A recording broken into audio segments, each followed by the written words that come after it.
Did you know that local mayors get to run around with big fancy necklaces like this? But should they?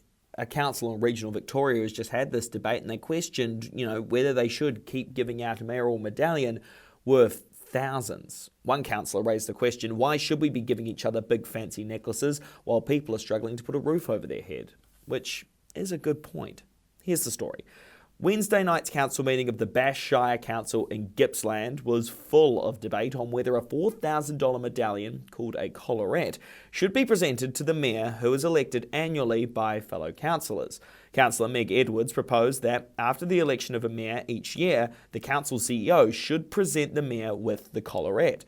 Now, riveting, important council work, I know. Now, Councillor Matt Morgan, who had to Google what a mayoral collarette was ahead of the meeting, said, I think our constituents would be horrified if I didn't speak to what I think is a fairly problematic motion. Frankly, I don't think I've ever seen such an out-of-touch idea reach this chamber.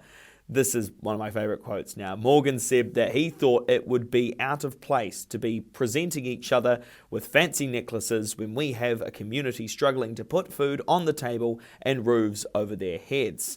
He suggested melting down the metals in the collarette and selling it and then reinvesting the money in community services. Another councillor, though, Ron Bauer, said that there'd be no value in melting down the metal as the collarette isn't actually that valuable. By the end of the debate, not even Edwards, the councillor who originally brought this whole thing up, was prepared to back her own amendment, and it was defeated unanimously.